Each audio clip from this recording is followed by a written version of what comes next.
नमस्कार, state bulletin में आपका स्वागत है। मैं हूं आपके साथ वक्ता दुबे। केंद्रीय मंत्री प्रहलाद पटेल ने आज मुख्यमंत्री शिवराज सिंह चौहान की मौजूदगी में अपना नामांकन भरा और इस दौरान सीएम शिवराज ने एक जनसभा को भी संबोधित किया। उन्होंने कांग्रेस पर जमकर निशाना साधा। उन्होंने जनता को बताया कि मैंने और प्रहलाद पटेल ने साथ में राजनीति शुरू की और हम तब से राजनीति में हैं जब से हमारी दाढ़ी मूछें भी नहीं आई थी। सुनिए शिवराज ने क्या कुछ कहा। और उम्र के उस पड़ाव में शुरू किया तब हमारी दाढ़ी मूछे भी नहीं आई थी। हौस संभाला और राजनीति में काम करना शुरू कर दिया।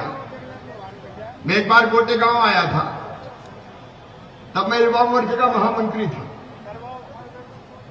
प्रहलाद भाई के घर ही हम बैठे थे, इतने में खबर आई कि मैं युवा मोर्चे का प्रदेश अध्यक्ष हो गया। रेडियो में कहीं सुनी और महामंत्री प्रहलाद भाई बने और हम लोगों ने साथ साथ पूरे प्रदेश को नापा और मुझे कहते गर्व है कि 1990 में जो भारतीय जनता पार्टी की सरकार बनी उसको बनाने में शीर्ष नेतृत्व का मार्गदर्शन, उसके साथ साथ युवा मोर्चे का जबरदस्त योगदान था जब 1990 में भारतीय जनता पार्टी की सरकार बनी। तब से लेके अब तक कई काम साथ साथ किए और आज मुझे परम संतोष है कि प्रहलाद पटेल जी अब नरसिंहपुर से विधानसभा का चुनाव लड़ रहे हैं। मैं प्रसन्न भी हूं, गर्व भी महसूस करता हूं और मेरे मन में संतोष भी। और आज उनका फॉर्म भरा जाएगा, इस अवसर पर मैं आया हूं। मेरे मित्रों, भगवान हर किसी को विशेष काम के लिए भेजता है। मैं अंतरात्मा से कहता हूं, हम लोग भी किसी न किसी निमित्त इस धरती पर भेजे गए हैं, आए हैं। और इस राजनीतिक क्षेत्र में जो दायित्व मिला, मेहनत और ईमानदारी से हमने पूरी करने की कोशिश की और मुझे पूरा विश्वास है कि इस नई भूमिका में प्रहलाद पटेल जी एक नया इतिहास रचेंगे। वैसे ही मेरे साथी चाहे उदय जी हो या मुलायम भैया हो या महेंद्र जी हो, एक सुगठित टीम है हमारी। आप थोड़ा कल्पना करके देखिए, लंबी बात नहीं करूंगा।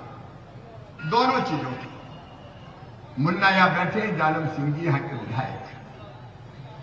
ऐसा भाई भी नसीब से मिलता है, आसानी से नहीं। इन्हें खुद कहा कि नहीं इसी सीट से लड़ेंगे और नरसिंहपुर गवाह है, जिला गवाह है। आज दिल पे हाथ रख के बताना, विकास के जितने काम भारतीय जनता पार्टी की सरकार ने किए, आप बताओ कभी कांग्रेस ने किए थे क्या? ऐसे नहीं, आज जोर से बताओ किए थे क्या? आज केवल सिंचाई की योजनाएं देख लो आप। एशिया की सबसे उर्वर भूमि है ये। कांग्रेस ने कभी पानी तक नहीं दिया। अकेले 5,839 करोड़ रुपए की चिंकी बैराज परियोजना अगर दी है तो हमने दी है, भारतीय जनता पार्टी की सरकार ने। अब बैराज और बांध में अंतर समझिए। बांध में जमीन डूबती है, बैराज में जमीन नहीं डूबती। पानी हम खींचते हैं पाइपलाइनों के जरिए, खेतों में पाइपलाइन बिछाएंगे और 2.5 हेक्टेयर तक के चक में एक आउटलेट देंगे जहां किसान अपना सिस्टम लगा के पानी ले जाएगा। नहर भी बनाने की जरूरत नहीं पड़ेगी। केवल चिंकी बैराज नहीं है, दूधी बांध, शक्कर नदी पे बांध, मछरेवा बांध, अकेले 20,000 करोड़ रुपए की सिंचाई की योजनाएं अगर दी है तो भारतीय जनता पार्टी की सरकार ने दी है, हमने दी है। क्योंकि हम जानते हैं कि बिन पानी सब शून्य। 1.25 साल में फिर कमलनाथ आए, 1.25 साल में कोई एक ईंट भी लगी हो तो बता दो मेरे बहन और भाइयों, एक ईंट भी लगी हो तो बता दो। अगर विकास की बात करें, नरसिंहपुर से गोटे गांव सड़क अब लगभग शायद मुन्ना बनने की, लगभग पूरी होने की स्थिति में आई हो। 100 करोड़ रुपए की, 165 करोड़ की मेहरबानी चकदेही से सहजपुर तेंदुखेड़ा, ओवरब्रिज का सवाल हुआ, अलग 105 करोड़ के। अकेले नरसिंहपुर में 45 करोड़ रुपए की लागत से सीएम राइज स्कूल बन रहा है। ये सीएम राइज स्कूल क्या है? गरीब और किसान बेटा बेटियों के लिए उत्तम शिक्षा, गुणवत्तापूर्ण शिक्षा देने का माध्यम है सीएम राइज स्कूल। हमारे मन में, मेरे मन में ये विचार है कि गरीब के बेटा बेटी अच्छे स्कूल में क्यों ना पढ़े। अमीरों के बच्चे पढ़ते हैं पब्लिक स्कूल में। तो मेरी बहनों और भाइयों, हम ऐसा स्कूल बना रहे हैं जिसमें लैब, लाइब्रेरी, स्मार्ट क्लास ऐसी कि दिल्ली बंबई में बैठ के भी शिक्षक पढ़ाएंगे तो बच्चों को लगेगा कि हमें सामने खड़े होकर पढ़ा रहे हैं। बसें लेने जाएगी, ये केवल नरसिंहपुर के लिए नहीं है, करेली के लिए नहीं है, ये आसपास के सब गांव के लिए है। बस लेने जाएगी, बस छोड़ने जाएगी और उच्च गुणवत्तापूर्ण शिक्षा दी जाएगी। इधर मध्य प्रदेश में होने वाले विधानसभा चुनाव में उम्मीदवारी के लिए टिकट की घोषणा होने के बाद से ही कई सीटों पर बवाल हो रहा है। टिकट वितरण के बाद मध्य प्रदेश कांग्रेस राज्य की कई विधानसभा सीटों पर अंतर्कलह और विरोध का सामना कर रही है और यही वजह है कि कांग्रेस ने अपनी 3 लिस्टों में कुल 7 उम्मीदवारों की टिकट को बदल दिया है। कांग्रेस ने मध्य प्रदेश में तीसरी लिस्ट जारी की और इसमें सुमावली, पिपरिया, बड़नगर और जावरा सीट के उम्मीदवारों की टिकट काट दी है। टिकट काटकर कांग्रेस ने सुमावली से कुलदीप सिकरवार की जगह अजब सिंह कुशवाहा को टिकट दिया है। पिपरिया से गुरुचरण खरे की जगह वीरेंद्र बेलवंशी, बड़नगर से राजेंद्र सिंह सोलंकी की जगह मुरली मोरवल और जावरा से हिम्मत श्रीमाल की जगह वीरेंद्र सिंह सोलंकी को पार्टी का उम्मीदवार बनाया गया।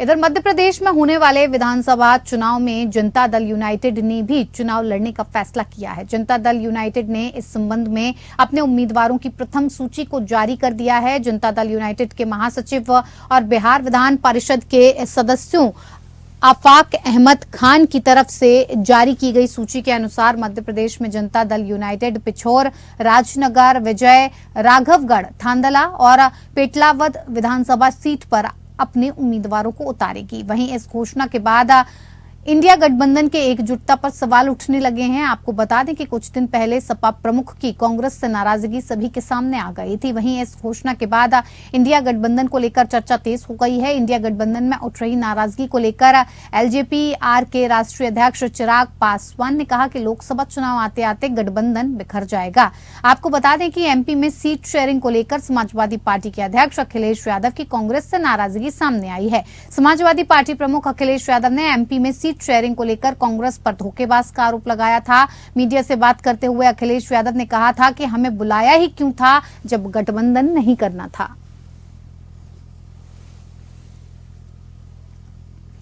भाजपा प्रदेश उपाध्यक्ष लक्ष्मी वर्मा ने आज प्रेस ब्रीफ में पत्रकार बंधुओं को संबोधित करते हुए कुमारी शैलजा पर कई सवाल दागे। उन्होंने कहा कि कांग्रेस के नेता जनता के बीच जाते हैं तो 22 विधायकों के टिकट क्यों काटे गए। उन्होंने कहा कि यूं तो कांग्रेस के तमाम नेता अपने अपने सर्वे करा रहे थे, जिनका लब्बो-लुबाब ये था कि कांग्रेस के 50 विधायकों की टिकट काटी जानी थी, लेकिन चूंकि शेष विधायक कांग्रेस की भूपेश सरकार के भ्रष्टाचार में हर कदम पर साथ खड़े थे, इसीलिए वो अपनी टिकट बचाने में कामयाब रहे। उन्होंने कहा कि कुमारी शैलजा इस सवाल का जवाब भी प्रदेश को दें कि उत्तर प्रदेश में लड़की हूं, लड़ सकती हूं का नारा उछालने वाली कांग्रेस की महासचिव प्रियंका गांधी वाड्रा को ये पता है कि छत्तीसगढ़ में जिन 22 विधायकों की टिकट काटी गई है उनमें 6 महिलाएं हैं और उनमें भी 4 महिला विधायक ऐसी हैं जिन्होंने पिछले विधानसभा चुनाव में भारी अंतर के साथ जीत दर्ज की थी। इन महिलाओं के टिकट काटे जाने पर कुमारी शैलजा कुछ क्यों नहीं कहती।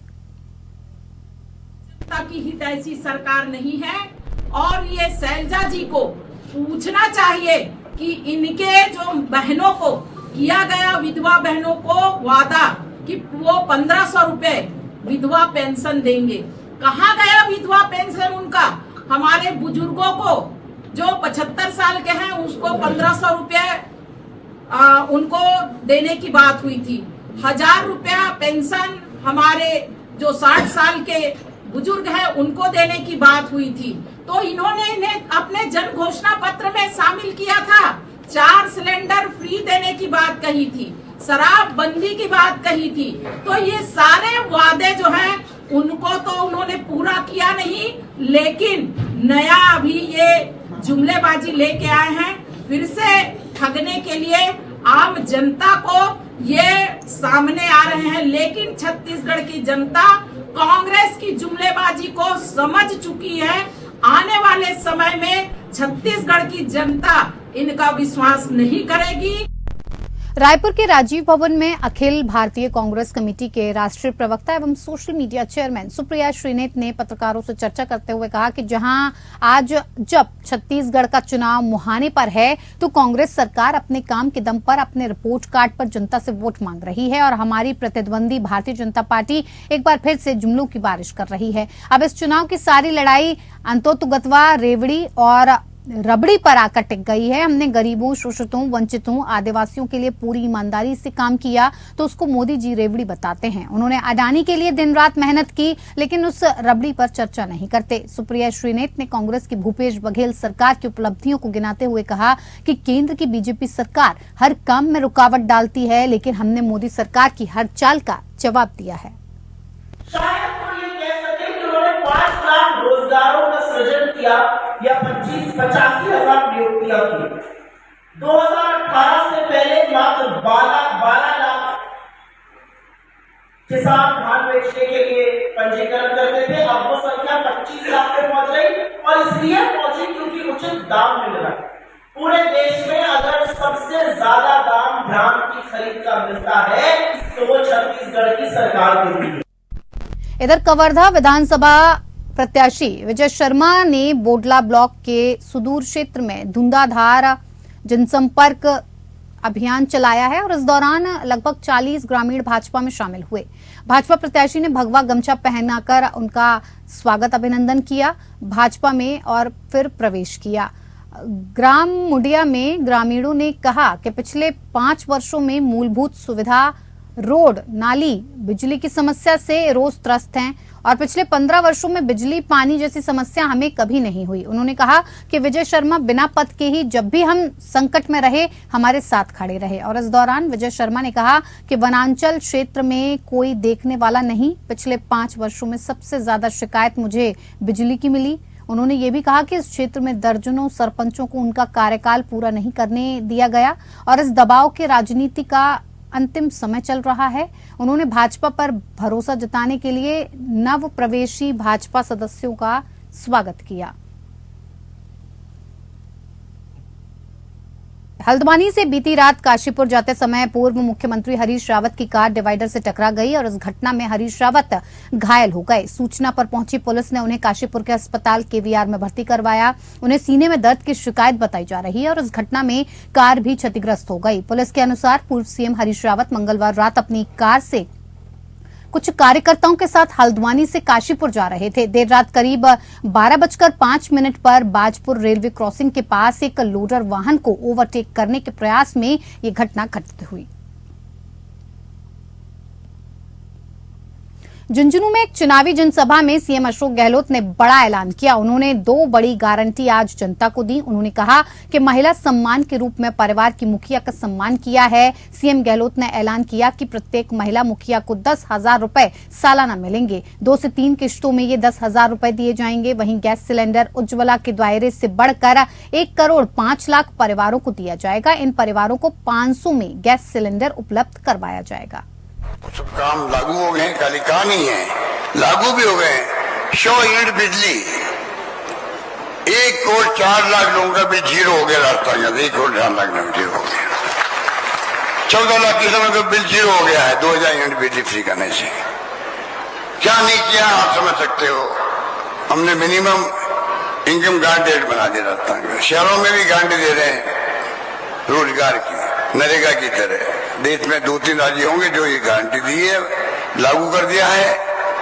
इस प्रकार से जो मैं दावे के साथ कह सकता हूं आपको, जो फैसले हमने किए हैं, इसकी मेमोरी है, कानून ने पास किए हैं, उसके कारण राजस्थान आज पूरे देश में चर्चा में आ गया। पहली बार राजस्थान चर्चा में आ गया देश के अंदर। ये राजस्थान के अंदर ऐसे स्कीम आ रही है, पूरे मुल्क में तारीफ हो रही है स्कीमों की। 25 लाख अभी मैं फिर कहना चाहूंगा, कोई मामूली बात है। और सबको है, लोग समझते नहीं है। बाकी राज्यों में 15% के 20% 22% है पब्लिक कवरेज 5 लाख के बीमे से। आयुष्मान भारत 5 लाख का बीमा भारत सरकार का है। खाली सोशियो इकोनॉमिक सर्वे जो हुआ था यूपी गवर्नमेंट का, वो लोग कवर है। चिरंजीवी योजना में पूरा प्रदेश कवर है, एकमात्र राजस्थान राज्य देश के अंदर पूरा प्रदेश कवर है। इसलिए मैं कहना चाहूंगा, अब मैंने एक जो माहौल बना देश के अंदर, उससे हमने भी तय किया है। मैं चाहता हूं प्रियंका जी गारंटी, आज हमारी 2 गारंटी थी, उनको प्रियंका जी के द्वारा हम घोषणा करवाएं। प्रियंका जी ने कहा नहीं, आप खुद घोषणा करो। इसलिए मैंने कहा चलो 2 बातें मैं कहना चाहूंगा। हम चाहेंगे आपको, आज तक किया वो आपके सामने है, बाधा बनाने की आवश्यकता नहीं है। बहुत लंबी लिस्ट है, वक्त लग जाएगा। छात्रों के लिए, युवाओं के लिए, महिलाओं के लिए, किसान के लिए, सब कुछ किया हम लोगों ने। निसज्जनों के लिए, विधवाओं के लिए। अब हमने तय किया है गारंटी देने की बात है। पहली गारंटी होगी जो हमने पहले 500 रुपये सिलेंडर दिया था आपको, वो दिया था खाली उज्ज्वला योजना की महिलाओं को दिया था। उज्ज्वला योजना की महिलाओं को दिया था खाली। आज मैं एक गारंटी दे रहा हूं, सरकार हमारी आएगी तो 1 करोड़ 5 लाख परिवारों को 500 रुपये सिलेंडर मिलेगा।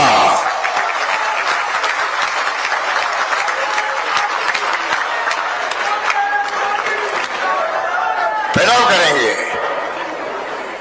और दूसरी गारंटी है महिलाओं को सम्मान के रूप में,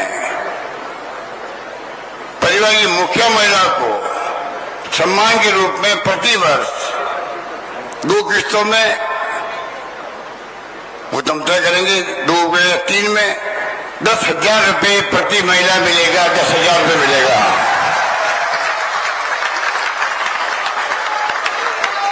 ये सम्मान है उनका।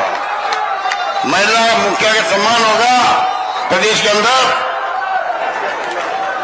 10,000 रुपये जो मिलेंगे, स्वाभिमान बढ़ेगा उसका, छोटे मोटे खर्चों के लिए मांगना नहीं पड़ेगा उसको। जैसे मैं एक बात कह के अपनी बात समाप्त करता हूं।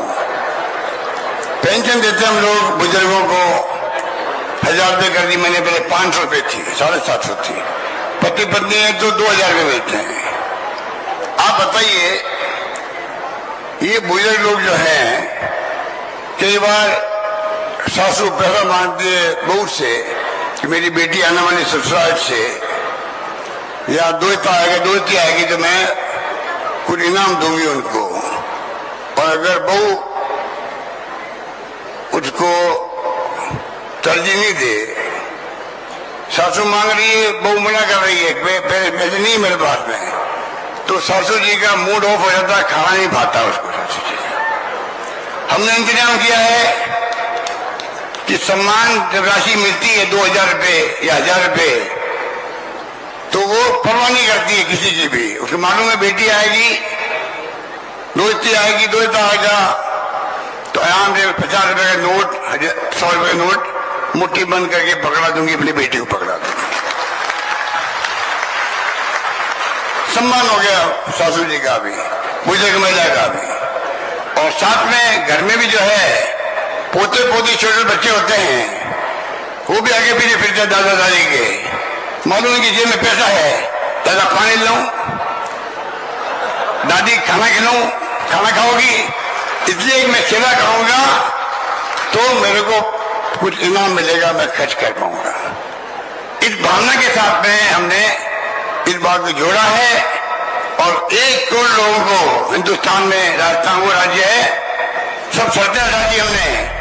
1 करोड़ लोगों को हम लोग पेंशन दे रहे, राजस्थान के अंदर 1,000 रुपये मिनिमम दे रहे हम लोग। इधर राजस्थान में विधानसभा चुनाव से पहले एजेंसियों ने 244 करोड़ रुपए कैश जब्त किया है और ये बरामदगी 15 दिनों में हुई है। अफसरों ने बताया कि पुलिस, इनकम टैक्स, प्रवर्तन एजेंसियों ने कैश शराब, ड्रग्स, सोना चांदी की जब्ती का नया रिकॉर्ड बनाया है। राज्य में 2023 में 1021 करोड़ से ज्यादा की बरामदगी हुई है और ये जब्ती पिछले साल के मुकाबले 3 गुना ज्यादा है। आपको बता दें कि राज्य में 25 नवंबर को चुनाव है। चुनाव आयोग जून महीने से ही सभी एजेंसियों के साथ मिलकर काम कर रहा है और तब से 648 करोड़ रुपए कैश और अन्य चीजें जब्त की गई हैं। पुलिस, इनकम टैक्स डिपार्टमेंट और अन्य एजेंसियों ने 39.30 करोड़ का कैश जब्त किया और उसके अलावा 20.12 करोड़ कीमत की 10.60 लाख लीटर से ज्यादा की अवैध शराब भी जब्त की गई। चलो, इस बुलेटिन में मेरे साथ इतना ही। नमस्कार।